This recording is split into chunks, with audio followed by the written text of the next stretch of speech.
P T I کی جانب سے احتجاج جس کے بارے میں وہ پروپیگیٹ کر رہے تھے کہ ہم یہ احتجاج اس وجہ سے کر رہے ہیں کہ جو پاکستان میں شنگھائی تعاون تنظیم سمٹ ہے اس کے لیے جو رہنما آ رہے ہیں وہ سمجھ جائے کہ پاکستان میں ان کے ساتھ کیا ہو رہا ہے، اور اس کے لیے انہوں نے باقاعدہ منظم کمپین بھی چلائی۔ اب وہ ریاست نے اس کو ہر حال میں روکنے کے لیے، اس کو جو ہے وہ پوسٹ پون کرنے کے لیے جو ہے وہ رابطے شروع کر دیے ہیں۔ آج وزیر داخلہ نے بہت کلیئر الفاظ میں کہا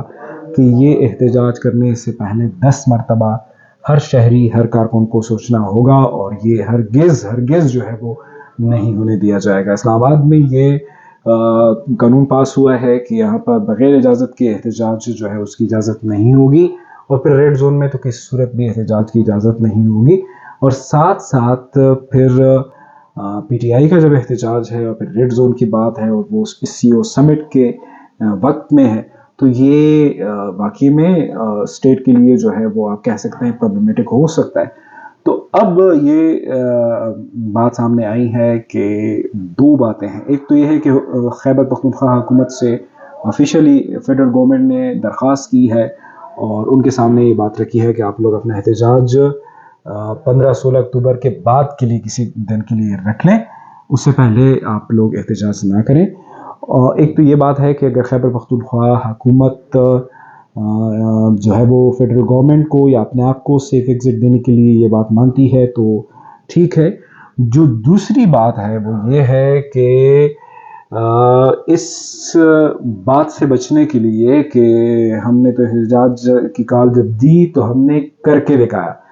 یہ ایک پولیٹیکل پارٹی کے لیے اور خاص طور پر پی ٹی آئی کے لیے جو ہے یہ چیز ایک قسم کی ان کو فیسینیٹ کرنے والی چیز ہے۔ تو اس چیز سے پھر بچنے کے لیے اب یہ کیا گیا ہے، جو پلان بھی ہے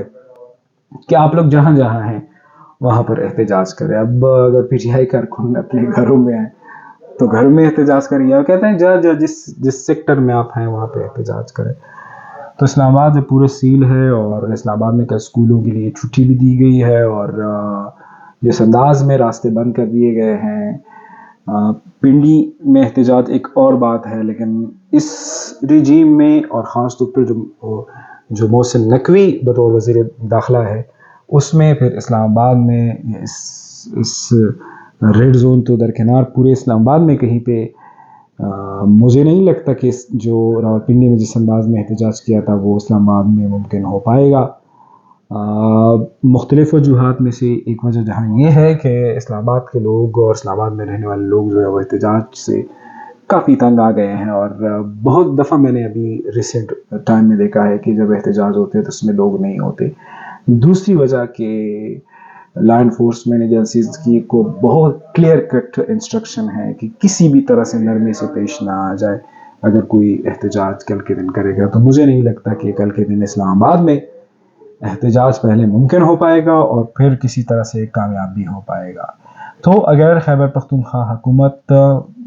کسی طریقے سے، جس طرح کہ عمران خان کے کہنے پہ پہلے جلسہ منسوخ گیا تھا، وہ احتجاج منسوخ کر کے دونوں کے لیے صرف جو ہے وہ راستہ دیتے ہیں، ادروائز تو پھر یہی ہے کہ اسٹیٹ بھی ان کے لیے اور پھر پبلک بھی جو ہے وہ اس پوری سچویشن کو اس میں خود کو مصیبت میں ڈالنے کے متحمل نہیں ہوگی۔ باقی کے احتجاج میں خیبر پختونخوا سے قافلے آتے تھے، لیکن اس دفعہ کے لیے چونکہ سیکورٹی ہے وہ ان قوتوں کے پاس ہے جس کی